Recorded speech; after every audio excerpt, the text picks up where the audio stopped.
മാധവം മലയാളത്തിലേക്ക് സ്വാഗതം.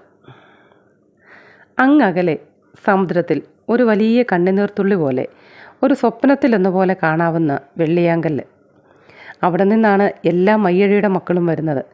സൂര്യനെപ്പോലെ പ്രകാശിക്കുന്ന വെള്ളിയാങ്കല്ലിൽ ജന്മവും പുനർജന്മവും കാത്തിരിക്കുന്ന ആത്മാവുകൾ തുമ്പികളെപ്പോലെ പറന്നു കളിക്കുന്നു. ഏതാണ് നോവലെന്ന് എല്ലാവർക്കും മനസ്സിലായി കാണുമല്ലോ അല്ലേ?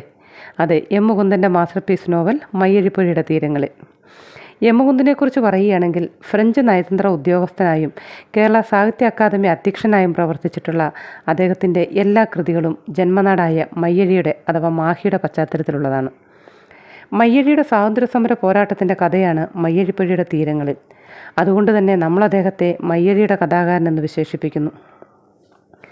ജന്മനാടിൻ്റെ ഭൂതകാലത്തിലേക്ക് ഇറങ്ങിച്ചെന്ന് മയ്യഴിയുടെ കഥാകാരൻ മലയാള സാഹിത്യത്തിന് സമ്മാനിച്ച അമൂല്യനിധിയാണ് ഈ നോവൽ. നമുക്ക് മയ്യഴിയിലേക്ക് പോകാം. കാലം മയ്യഴിയിൽ അവതരിപ്പിച്ച മഹാനാടകത്തിലേക്ക്. ഒരുപാട് പേരുണ്ടവിടെ. വെള്ളക്കാരാണ് ജീവിതം എന്ന് ചിന്തിക്കുന്ന പഴയ തലമുറയിൽപ്പെട്ട കുറുമ്പിയമ്മ, കുഞ്ഞിച്ചിരുത, ദാമുറൈറ്റർ, ചെക്ക് മൂപ്പർ, ഉണ്ണിനായർ തുടങ്ങിയവരും പുതിയ തലമുറയിൽപ്പെട്ട ദാസൻ, പപ്പൻ, വാസൂട്ടി, അച്ചു, കുഞ്ഞനന്ദൻ മാഷ് തുടങ്ങിയവർ. പുതിയ തലമുറയിൽപ്പെട്ട ഇവർ സ്വാതന്ത്ര്യത്തിന് വേണ്ടി മുറവിളി കൂട്ടുന്നവരായിരുന്നു. എല്ലാവരും അവരവരുടേതായ വേഷം ഭംഗിയിലാടിത്തീർത്തു. ഫ്രഞ്ച് അധിനിവേശത്തിൻ്റെ പ്രതീകമായ കുറുമ്പിയമ്മയിൽ നിന്നാണ് കഥ തുടങ്ങുന്നത്. കൊറമ്പിയെ ഇച്ചിരി പൊടി തരുവോ എന്ന ലെസ്ലി സാഹിബിൻ്റെ ചോദ്യം സാഹിബിൻ്റെ മരണശേഷവും കുറുമ്പിയമ്മയുടെ കാതിൽ അലയടിക്കുന്നുണ്ട്. ഭർത്താവായ കേളുവച്ചനേക്കാളും അവർ ആരാധിച്ചിരുന്നതും ആഗ്രഹിച്ചിരുന്നതും ലെസ്ലി സാഹിബിനെയായിരുന്നു. കുറുമ്പിയമ്മയുടെ നിരീക്ഷണത്തിൽ സാഹിബ് പുരുഷ സൗന്ദര്യത്തിൻ്റെ പൂർണ്ണതയാണ്. ഒരിക്കൽ ദാസൻ പഠിച്ച് വലിയ ഉദ്യോഗസ്ഥനാകുന്നതും കാൽസറായും കോട്ടും ധരിച്ച് ലെസ്ലി സാഹിബിനെ പോലെ കുതിരപ്പുറത്ത് വരുന്നത് സ്വപ്നം കാണുന്ന കുറുമ്പിയമ്മയും ദാമുറൈറ്ററും കൗസുവും. എന്നാൽ പോണ്ടിച്ചേരിയിൽ നിന്ന് പഠനം കഴിഞ്ഞു വന്ന ദാസൻ്റെ മനസ്സിൽ ഫ്രാൻസിലെ ഉന്നത ഉദ്യോഗമോ മൂപ്പൻ സാഹിബ് തരുന്ന ജോലിയോ ഒന്നും ഉണ്ടായിരുന്നില്ല. മയ്യഴിയുടെ സ്വാതന്ത്ര്യമായിരുന്നു ദാസൻ്റെ ലക്ഷ്യം. മൂപ്പൻ സാഹിബിൻ്റെ ജോലി ദാസൻ നിരസിക്കുന്നതോടെ ദാസൻ്റെ കുടുംബത്തിന് അതൊരു തീരാനഷ്ടവും നാടിനതൊരു നിധിയുമായി. മയ്യഴിയുടെ സ്വാതന്ത്ര്യത്തിന് വേണ്ടി ദാസന് നഷ്ടപ്പെടുത്തേണ്ടി വന്നത് സ്വന്തം ജീവിതവും ദാസനെ സ്നേഹിക്കുന്നവരുടെ ജീവിതവുമാണ്. ഒരു മകൻ്റെ കടമ നിർവഹിക്കുവാൻ ദാസന് കഴിഞ്ഞില്ല, അതുപോലെ ചന്ദ്രികയോട് നീതി പുലർത്താനും. മയ്യഴിയുടെ സ്വാതന്ത്ര്യം നായകൻ്റെ വിജയമാണ്, പക്ഷേ മറ്റൊരർത്ഥത്തിൽ അത് നായകൻ്റെ പരാജയവുമാണ്. ഒരുപാട് പേരുടെ ജീവിത ചിത്രങ്ങൾ നമുക്ക് നോവലിൽ കാണാൻ കഴിയും. കുഞ്ഞനന്ദ മാഷ്, ദാമുറൈറ്റർ, കുഞ്ഞിച്ചിരുത, അങ്ങനെ പലരും. അതുപോലെ കാലം മയ്യഴിയിൽ അവതരിപ്പിച്ച മഹാനാടകത്തിലെ ഒരു പ്രധാന വേഷക്കാരനാണ് അച്ചു. മയ്യഴിയിൽ അഭയം തേടിയെത്തിയ റൗഡിയായ അച്ചു. മാനസാന്തരം വന്ന അച്ചുവിനെ കല്യാണം കഴിക്കാൻ ഗിരിജ വിസമ്മതിക്കുന്നു. എന്നാൽ കല്യാണത്തിന് ശേഷം ഗിരിജയിൽ വന്ന മാറ്റം ദാസൻ്റെ പ്രതീക്ഷകളെ തെറ്റിക്കുന്നു. ഇവിടെ ശ്രദ്ധേയമായ ഒരു കാര്യം, മയ്യഴിയിലെ ഒട്ടുമിക്ക പുരുഷന്മാരും ഒരു തരത്തിലല്ലെങ്കിൽ മറ്റൊരു തരത്തിൽ പരാജയപ്പെട്ടവരാണ്.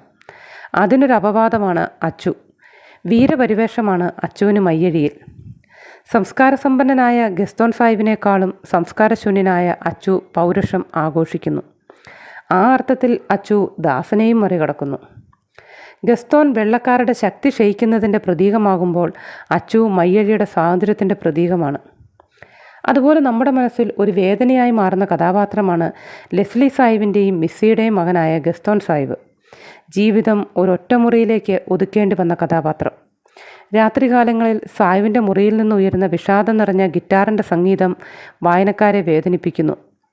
മിസ്സിയുടെ മരണത്തിൽ പോലും മുറിക്ക് പുറത്തേക്കിറങ്ങാൻ കഴിയാതെ പോയ ഗസ്തോൻ്റെ ജീവിതം നമ്മുടെ മനസ്സിൽ ഒരു മുറിവാണ്. 30 വർഷത്തിന് ശേഷം ഗസ്തോൻ മുറിവിട്ട് പുറത്തിറങ്ങിയതായും നോവൽ പറയുന്നുണ്ട്. മിസ്സിയുടെ മരണത്തോടെ മയ്യഴിയിലെ സങ്കരവർഗക്കാരുടെ സുവർണ കാലഘട്ടത്തിന് തിരശ്ശീല വീണു. ഉന്മൂലനാശത്തിലേക്കുള്ള അവരുടെ യാത്ര മിസ്സിയുടെ മരണത്തോടുകൂടി സംഭവിക്കുന്നു. അങ്ങനെ 1954 മയ്യഴി സ്വതന്ത്രമായി. വിമോചനത്തിന് ശേഷവും കുറുമ്പിയമ്മ വെള്ളക്കാരുടെ കപ്പലും കാത്തിരിക്കുന്നു. കാരണം വെള്ളക്കാരില്ലാത്ത മയ്യഴിയെക്കുറിച്ച് കുറുമ്പിയമ്മയ്ക്ക് ചിന്തിക്കാൻ പോലും കഴിയുമായിരുന്നില്ല. ഇവിടെ എടുത്തു പറയേണ്ട കാര്യം, നായക വിജയത്തിലല്ല കഥ അവസാനിക്കുന്നത്. നാടിന് സ്വാതന്ത്ര്യം കിട്ടിയപ്പോൾ അതനുഭവിക്കാൻ ദാസന് കഴിഞ്ഞില്ല. ദാസന് മാത്രമല്ല, കുഞ്ഞനന്ദൻ മാഷിനോ പപ്പനോ വാസൂട്ടിക്കോ ഒന്നും. വാസൂട്ടി ഫ്രഞ്ച് പൗരത്വം സ്വീകരിച്ച് ഫ്രാൻസിലേക്ക് പോയി. എന്ത് വിരോധാഭാസമാണല്ലേ! കാരണം ആരെയാണോ തുരത്തി ഓടിക്കാൻ ശ്രമിച്ചത് അവിടേക്ക് തന്നെ പോകുന്നു. ആദർശത്തിന് വിശപ്പടക്കാൻ കഴിയില്ല. കാലം മാറുന്നതനുസരിച്ച് ആദർശവും മാറണമെന്നാണ് വാസൂട്ടിയുടെ നിയമം. വാസൂട്ടി ഫ്രാൻസിലേക്ക് പോകുമ്പോൾ എതിർത്ത ദാസനോടും പപ്പനോടും വാസൂട്ടി പറയുന്നത്, തന്നെ ആരും മനസ്സിലാക്കിയില്ലെങ്കിലും ഇരുകാലം നഷ്ടപ്പെട്ട് അൾസർ വന്ന് പട്ടിണി കിടന്ന് മരിച്ച തൻ്റെ അച്ഛൻ മനസ്സിലാക്കുമെന്ന് പറയുന്നു. അതുപോലെ ദാസനുമായുള്ള വിവാഹത്തിന് സമ്മതിക്കാത്ത ഭരതൻ ചന്ദ്രികയ്ക്കായി പണിത് വീട്ടിൽ താമസിക്കാതെ ചന്ദ്രിക വെള്ളിയാങ്കല്ലിൽ അഭയം പ്രാപിക്കുന്നു. ദാസനും ചന്ദ്രികയെ പിന്തുടർന്നു. കാലം മയ്യഴിയിൽ അവതരിപ്പിച്ച മഹാനാടകത്തിൻ്റെ ദൃക്സാക്ഷിയായി ഭരതൻ ദുർദേവനെ പോലെ ജരാനരകൾ ബാധിച്ച് അന്ത്യകർമ്മങ്ങൾ കാത്തുകിടക്കുന്നു. കപ്പൽ വരുമെന്ന് പ്രതീക്ഷയോടുകൂടി കുറുമ്പിയമ്മയും മരണത്തെ പുൽകി. മയ്യഴിപ്പുഴയുടെ തീരങ്ങളിൽ ഒരു നോവൽ മാത്രമല്ല, ഒരു നാടിൻ്റെ സമഗ്ര ചരിത്രം കൂടിയാണ്. അനാദിയായി പരന്നു കിടക്കുന്ന സമുദ്രത്തിൽ അങ്ങകലെ ഒരു വലിയ കണ്ണുനീർത്തുള്ളി പോലെ വെള്ളിയാങ്കല്ല് കാണാമായിരുന്നു.